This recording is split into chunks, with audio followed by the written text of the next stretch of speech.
Welcome to Talk of the Town, proudly brought to you by Uniquely Nelson. I'm your host, Chris Butler, and with me, Simon Duffy, General Manager of Uniquely Nelson. Good to have you here, mate. Good morning, good morning. Good morning, yeah. Today, we're coming to you, would you believe it, in the middle of Natureland. Who knew? Was this your idea? And if you happen to see a couple of furry creatures come into shot, don't be alarmed.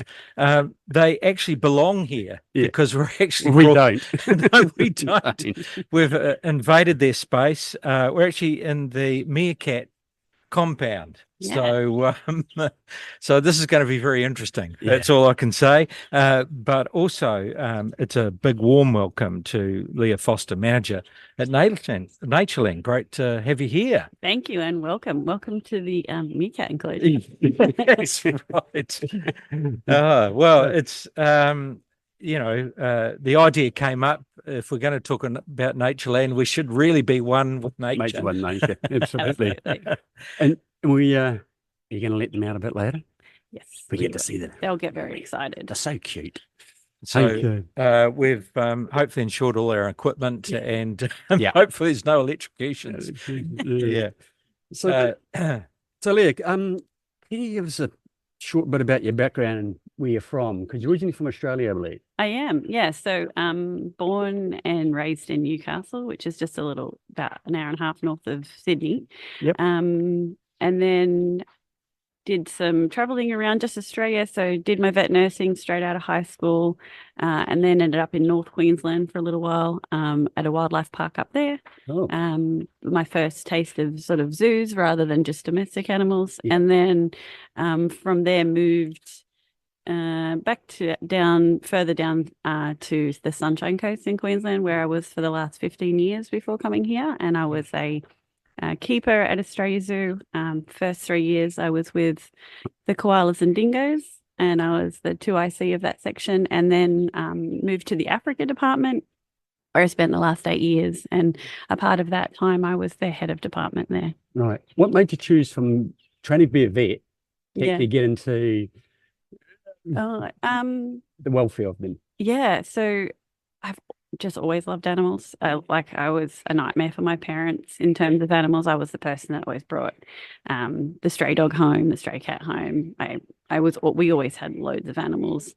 When I started vet nursing, I brought a bird home on my first day, and it just kept going from there. Right. I brought lots of different things home over the years: snakes, birds, cats, dogs, and so. What made me change was just that love of all wildlife and actually wanting to really interact with them and get to know them, develop relationships with them. So, and that's what keeping does, and it's amazing. So the first Natureland was Newcastle land in your home. Newcastle land. Australia Zoo. So what happened there? How did you get that connection? Was just applied for a job or did you end up talking to someone? Yeah. So I volunteered there for about 8 months before I got employed. I was doing a wildlife science degree at the same time, so it all sort of worked out well. And yes, about 8 months of volunteering, and then hired into the koala department. Right. So your move from Australia to New Zealand, because you lived a time in Africa. Yes. Before you came here, why Nelson? Or why New Zealand? Why Nelson? Why New Zealand? Why Nelson? So I'm quite. I'm a person that likes change and likes different things, and I like adventures. And I came to Wellington about 7 years ago, I think it is now, to come to an endangered species conference, and I was in Wellington for about 6 days. I got 2 days of just driving around Wellington, all around the outskirts, around the ocean, and I was just like, oh my God, this place is incredible. My husband's a pretty easygoing guy. The first thing I said to him when I got off the plane back home was, we're going to move to New Zealand. And he just goes, okay. He's done that, thankfully, always. So when I said I wanted to be a zookeeper at Australia Zoo and we lived in Newcastle, he was just like, okay. And he just goes along with it. And it generally works. And so that's how we decided we were coming to New Zealand. And then when we decided to start looking for places, because he's never been to New Zealand and my children had never been to New Zealand. So when we decided to start looking at where to go, we obviously looked at the areas where the big zoos are, Wellington, Hamilton, Auckland, Christchurch. But everything kept drawing us back to Nelson. Everything we researched, everything we looked at, we really kept falling in love with this area that we'd never been to. And also we found out it was the sunniest place in New Zealand, and coming from the Sunshine Coast, we were like, we need a bit of sun. We're not used to cold. So we know it's going to be colder, but we also used to quite a lot of sun. So it's worked perfectly. Yeah. I'm going to jump back to Australia Zoo, Steve Irwin. Yeah. So we see the man on the telly, Yes. the nutcase, but A lot of people describe him that way. Crikey. Yeah. But presumably you got to work reasonably close with him. I didn't get to work with Steve. He was before my time. Is that right? So I got to meet him in 2004. I did 2 lots of volunteering work at Australia Zoo. First time 2004, and I got to meet him then. But I didn't start work at Australia Zoo until 2012. So it was more his wife and kids that you got Terry, Robert, and Bindi. Yeah. Yeah, and so tell us about them. And obviously, there's we see the TV persona. Yeah. But their love for animals very similar to you. Yeah, absolutely. That's what inspired me to go there. Steve's philosophy was like, if you get up close and personal to wildlife, you're going to develop a better connection to them. Yeah. And that is absolutely how I feel about animals as well. And what I'm hoping to do here at Natureland as well, which is why we now have Meerkat experiences where people can get up close and personal to them. And as a keeper, I've had some of the best experiences of my life being up close and personal to these animals. I had a really cool job where I walked cheetahs, and I was up close and personal with giraffe and rhinos, and and I feel like I developed relationships with those animals. Yeah. So the Irwin family are great. Definite passionate about their animals, definite passionate about their zoo and their conservation work. Fantastic. So, can you share with us, what does your role entail here in Natureland? Because I believe you knocked on the door for a job. Yeah, I reached out to the previous manager and sent her an email and just my resume and just said like we were moving to the area, and obviously I would feel like I would be a good fit here. And actually she the previous manager was looking at finishing up here at Natureland, and so I had been the head of department of Africa at the time, and so I had done managerial stuff with people and taking care of animals and things like that. So they offered me this job. Yeah. Just like that. Yeah. So, it was a bit nerve-wracking. What was it? What was nervous about it? Being solely responsible. Yeah, being solely responsible, and just I've not run a business before. I've worked with animals for a very long time. I've worked with people. I know how to do that side of the things. When I had to learn everything else, but I like a challenge. So so far it's been pretty amazing. Tell us about what they said to you about the overarching goal with Natureland. I think it has changed over the years, but I think the overarching goal for Natureland now is to broaden our conservation work. So we have 3 breed for release programs here. Which is one of the things that drew me to Natureland as well. I've worked obviously in a big zoo that does lots of conservation work, but I've never worked hands-on. And this is hands-on conservation work, which is amazing. So potentially add more species to our breed for release programs.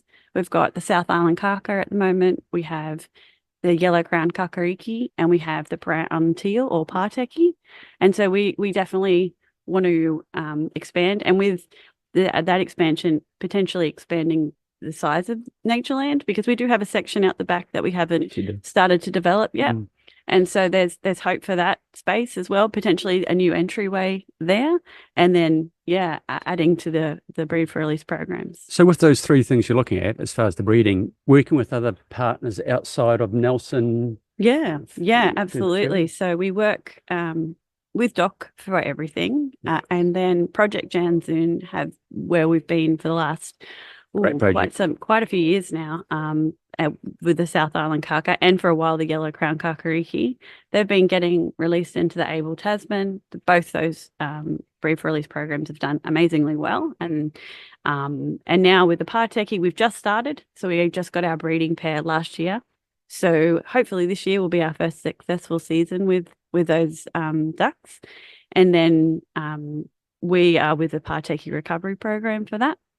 And now with our yellow crowns, because they no longer need to be released into the able Tasman, we're working with Pukaha National Wildlife Centre in Mount Bruce, and so the yellow crowns will head over to there. Okay. Wow, fantastic.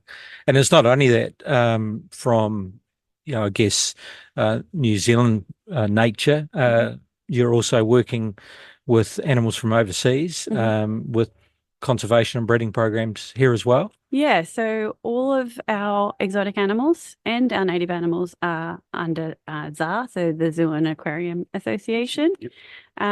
All of the animals are part of breeding programs or captive breeding programs. So basically, we have some endangered and critically endangered animals here.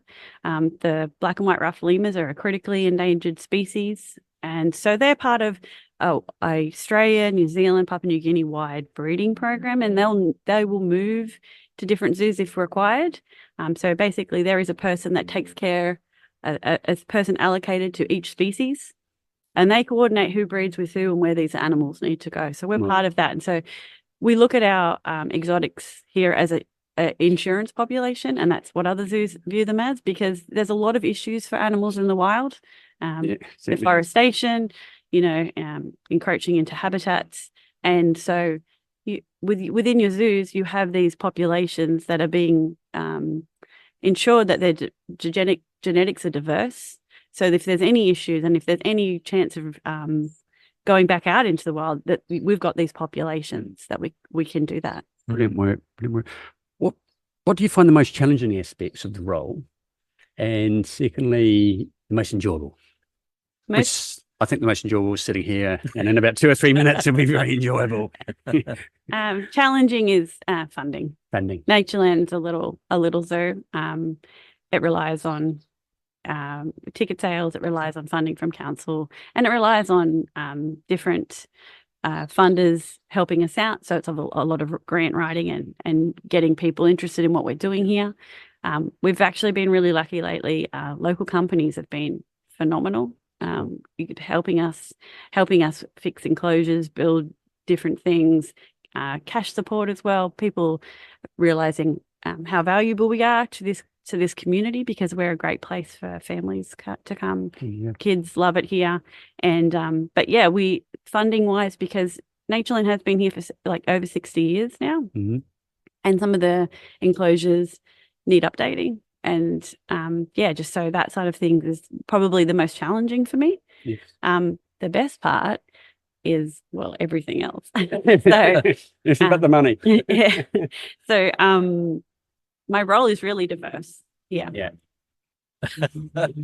Just on the flight path here, is that Number 3,000 people arrive in Nelson. Yeah, that's right. Hope they're all coming to Natureland. Come on down. That would be great. So my role is really diverse. Obviously, I run the business, and the business side of things is challenging and interesting and always something new. But I also can step in and do keeping work if I need to. So I try to allocate myself at least a day a week where I'm in the park, because I love working with the animals and I don't want to lose that. But yeah, if I need to step into different roles, I do all of that. So that's really fun. The team here are wonderful. It's been so easy to just fit in and just be comfortable. That took just no time at all, because they're just so lovely. So yeah, the team, the animals, the work that I do, all of that. So great. Can we You want to break them out, don't you? This is probably a good time because it'd be good to get a bit of insight on some of the animals here, but also to meet our little chums and talk a little bit about the what you're doing with them. Yeah, okay. Give me 1 minute and I'll be right back. Okay.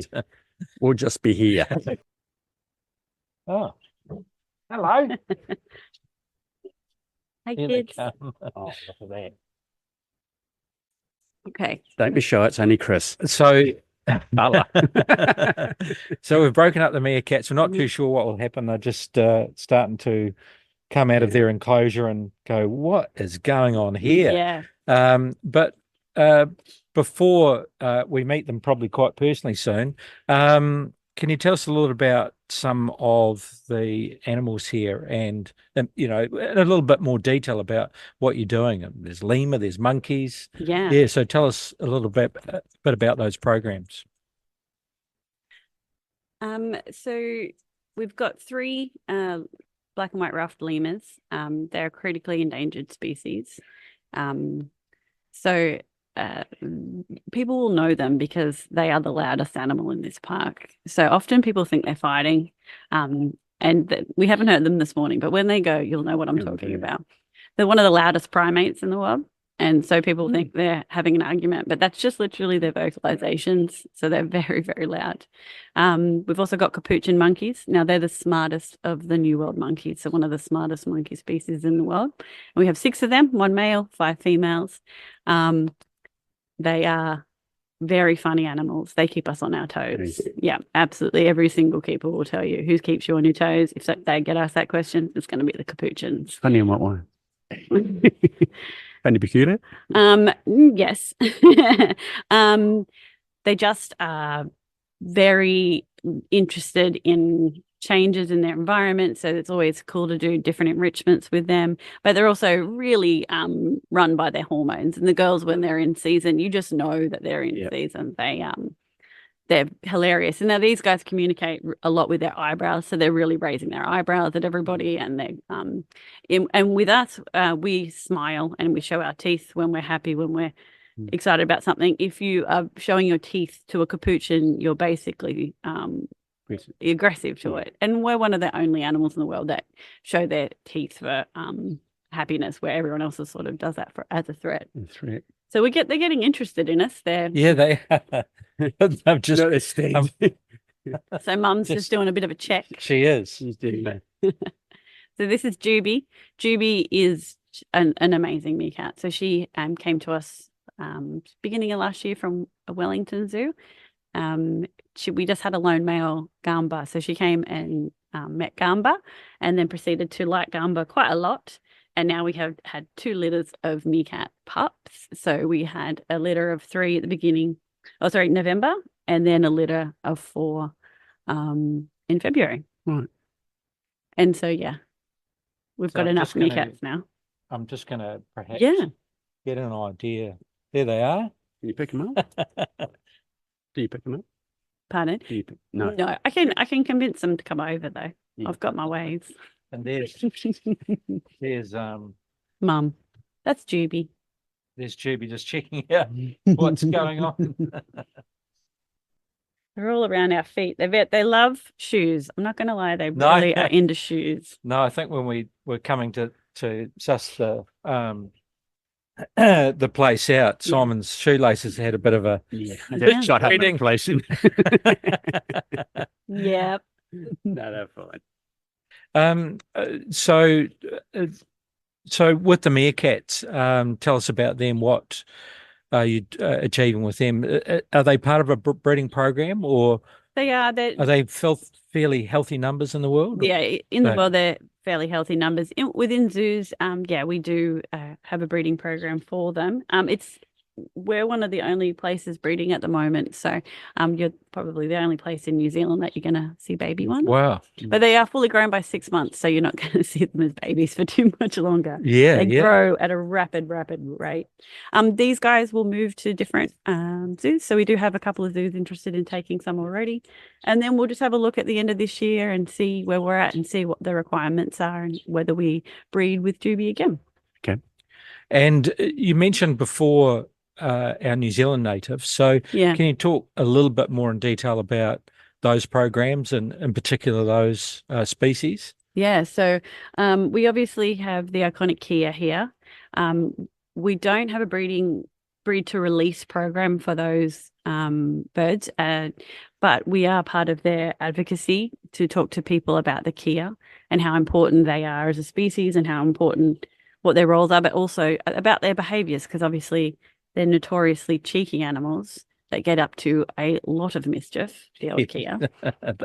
My first experience with them was at Milford Sound, and I pulled my car over to take some pictures and had 2 Kia on them. And I've worked with lots of different animals in my time, so I didn't think I would have so much trouble getting the Kia off my car. Turns out I did. So we have Kia here. We do a talk with them every day where people can come along and learn about them. They tend to interact most times because they find that they're interested in people and in what we've got to offer. So they'll often come and get involved in the Kia talk, which is great. So we do that every day. We also have the South Island kaka and those yellow crown kakarikis. Now they're in an area called Conservation Corner. It seems a little bit out the back, probably is the way to describe where they are located, but that's because we need them to be not so surrounded by people. You can't sort of get in between their enclosures. You've got to walk around the outside, but we want people to be able to see them, but they're also destined for the wild. So we want to keep them a little bit back from people. Yeah. The kaka is a really interesting bird. I'd never heard of them before I got here, and they are just the funniest animals. Like their confidence is unbelievable. Actually, all New Zealand birds' confidence really blows my mind. They're very, very different from the Australian birds that I'm used to. Yeah. And I think because they probably evolved without predators, so they're super confident. Yep. And so, yeah, the kakas are really interesting, really fun to enrich, different things in their enclosures, different puzzles and items to keep them busy, and they're always into it. So that's really cool. And then your kakarikis kind of remind me of rainbow lorikeets. They're really just very confident in flying right in front of your face. Yeah. There's a discussion a few years ago about the kiwi being a national bird. They put it out there. Everybody choose, if you had to choose another bird, which one you'd choose. Yeah. And I always thought the Kia would be the ideal one because it's the only alpine parrot. Yeah, alpine parrot. That's right. And it's very cheeky and very inquisitive. Yeah, it's amazing. And very friendly to and one of the smartest in the world. So, well, it's us, isn't it? Well, some. And they like rubber. Yeah, it's like eating your windscreen. Honestly, they like anything. Anything. Anything at all. Tuatara. So that was, I remember sort of, a few years ago, Natureland started getting involved. I think it was in partnership with one of the local. Yeah, right. So tell us about that. Yeah, so we have 11 tuatara here. We have 4 adults and then 7 juveniles. And they're here at Natureland for Ngāti Kawara, who are the patriarcha of the tuatara. So that's really cool that people get to see them up close. We have a great relationship with Ngāti Kawara, and they come here often to do sessions to talk to people about the tuatara. So yeah, it's fantastic. So looking to the future, Leah, where do you see Natureland in the next few years, 2 or 3, 5 years? What do you see? I see us focusing on updates of our existing enclosures. Yep. I see us expanding our breeding programs, our breed for release programs, and I hopefully see us expanding into that section of Natureland that we haven't developed yet. Right. Yeah. Right. Yeah. And I believe you brought a wee bit of food along. I did bring a little bit of food. Because I'm quite hungry. Oh. We can try. Oh. Are you going to try and we'll see what we can do. Get one into camera shot? Dip, dip. To see if I can see Mum, because she's the best one. There's a big one down here. Yeah, I think she just went in. Okay. Oh, here's down that way. That's Gamba. That's Dad.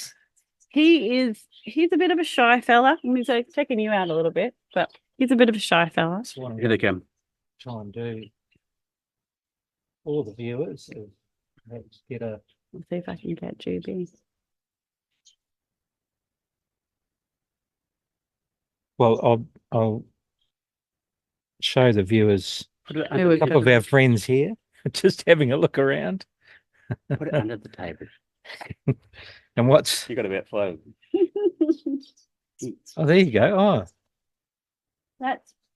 That's 3 from our last litter that were born in February. So you can see there. oh, look, they're all, Okay, oh, quite big. oh, look, Here they go. they're all Okay. now. If I can get Mum, then we will be.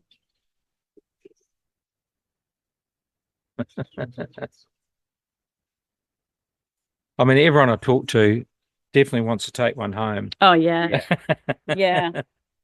They are very fun and so cute. Is that mum back there? Jibs, bop, bop. Apologies for my camera work, but it's hard to keep up with the mum's. I don't know. Is that mum or is that a younger? Jibs. That's Juby. Yeah, that's Mum. Can you see that?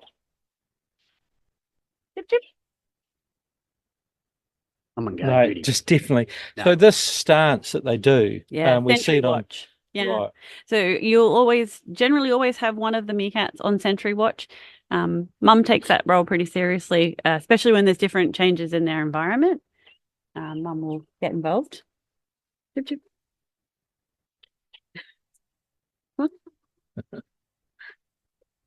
Good girl. Come on. Good girl. You can do it. So they got a good solid 1 meter jump. So here she Oh, is. there we go. So this is Mum. And she's just having some peas and corn at the moment. Heavy, yeah. But yeah, so sentry watch, sorry. So generally you'll have someone on sentry watch all the time. And they will rotate. So Mum and Dad have been doing most of the sentry watch. And now the older boys, so the 3 that we had the first litter, have started to get involved in that as well. And they're basically just keeping an eye out for predators. They're really obviously in the wild, it's a real situation for those guys, a real problem. So generally the more submissive ones will be doing the most amount of sentry watch, and then they've got different vocalizations based on what sort of predator. So if it's a aerial based predator, they're going to make a different vocalization to say a land based one. And I'm about to get bombarded with Yeah, it looks like. You got a pea? One right here. Oh, there we go. Hello. You're getting really up close and personal now. I'll with bring the it back technical. over. Hey kids. Hey kids. Nope. Pretty comfy now, aren't they? Yeah, it doesn't take them a minute, and then you will be bombarded. On my lap. That's a good kids. On the lap. Hello, Jibs. You're back, darling. Right. So even the lilies, their jumping has come along Mm. quite a way because they are doing that jump to my lap, no problem. Give me another one. Got some. Oh, there you go. Yeah, Simon, your little friend. Hello.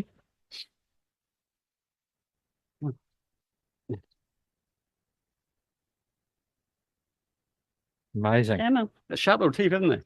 Yeah. Not that he did that, but he could just sit in the top. Oh yeah. I mean, these guys, they eat all sorts, and one of their diets is scorpions.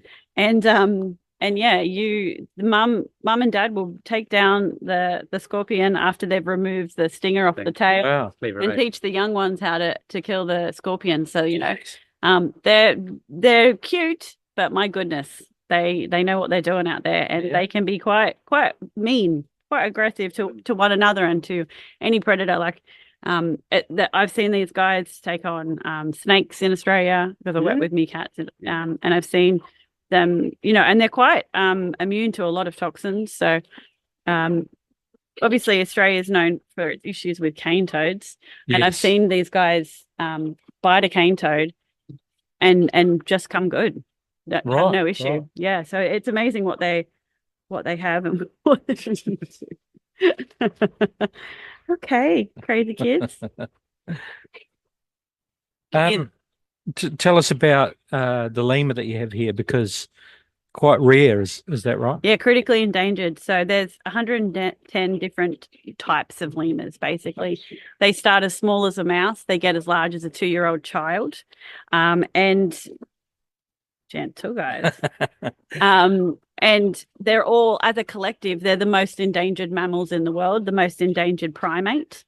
And yeah, the ruffs, the black and white ruffs, are classified as a critically endangered species. Their biggest issues are deforestation. So up to 90% of Madagascar has been cleared. They've lost their homes. They've lost their places they've lost places to live, their food. And also the black and white ruffs in particular are classified as a delicacy. And so people do consume them. Seen them, yeah. Yeah. Oh, wow. Yeah. Hey, crazies.